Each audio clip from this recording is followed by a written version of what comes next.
జగన్ ముఖ్యమంత్రిగా ఉన్నప్పుడు న్యాయ, పోలీసు, ప్రభుత్వ వ్యవస్థలపై ఏమాత్రం గౌరవం ఉండేది కాదు. అధికారం కోల్పోయినా జగన్ తీరు మారలేదు. ఎమ్మెల్సీ ఎన్నికల కారణంగా కృష్ణా, గుంటూరు జిల్లాల్లో ప్రస్తుతం ఎన్నికల కోడ్ అమల్లో ఉంది. కనుక నేడు జగన్ గుంటూరు మిర్చి యార్డు పర్యటనకి అనుమతి లేదని రాష్ట్ర ఎన్నికల సంఘం స్పష్టంగా చెప్పింది. పోలీస్ శాఖ కూడా అనుమతి నిరాకరించింది. అయినా జగన్ వేలాది మంది కార్యకర్తలను వెంటపెట్టుకుని ఊరేగింపుగా గుంటూరు మిర్చి యార్డు పర్యటనకి వెళ్లారు. అంటే చట్టం, రాజ్యాంగం ప్రత్యర్థులకే తప్ప తనకు వర్తించవని జగన్ భావిస్తున్నట్లున్నారు. తనకి ఇబ్బంది కలిగిస్తే పోలీసు అధికారులను బట్టలూడదీసి కొడతామని జగన్ బెదిరించడాన్ని పోలీసు అధికారుల సంఘం ఖండించింది. కానీ అనుమతి లేకపోయినా భారీ ఊరేగింపుగా వచ్చిన జగన్ని పోలీసులు అడ్డుకోలేకపోయారు.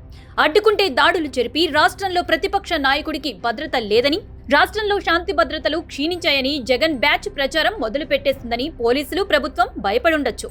జగన్ మిర్చి యార్డు పర్యటన మిర్చి రైతుల కష్టాలు తెలుసుకోవడానికా లేక బల ప్రదర్శనకా అన్నట్లు సాగింది.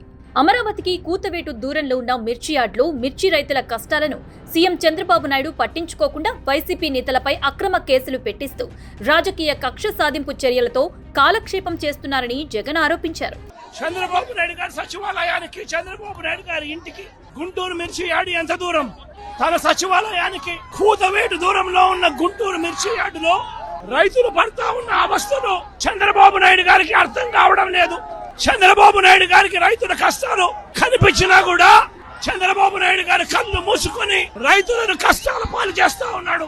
జగన్ ముఖ్యమంత్రిగా ఉన్నప్పుడు అమరావతి రైతుల సచివాలయానికి కూతవేటు దూరంలోనే టెంట్లు వేసుకుని సుమారు 4 ఏళ్ల పాటు నిరాహార దీక్షలు చేశారు. అప్పుడు వారిపై అక్రమ కేసులు పెట్టించి, కొట్టించి పోలీస్ స్టేషన్లు, కోర్టుల చుట్టూ తిప్పించిన జగన్ వారు అరసవెల్లి పాదయాత్రకు బయలుదేరితే దారి పొడవునా వారిపై వైసీపీ కార్యకర్తల చేత దాడులు చేయిస్తూ పోలీసులతో అడ్డగిస్తూ తిప్పలు పెట్టించారు.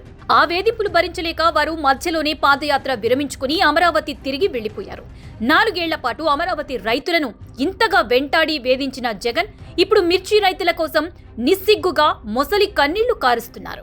ప్రజా సమస్యల పరిష్కారం కోసం లేదా కూటమి ప్రభుత్వ వైఫల్యాలపై జగన్ తప్పకుండా పోరాడొచ్చు. కానీ ఆ పేరుతో చట్టాలను ధిక్కరిస్తూ పోలీసుల పట్ల అనుచితంగా ప్రవర్తిస్తూ శాంతి భద్రతల సమస్య సృష్టించడానికి ప్రయత్నిస్తే ప్రభుత్వం తప్పనిసరిగా ఆయనపై చర్యలు తీసుకోవటం చాలా అవసరం.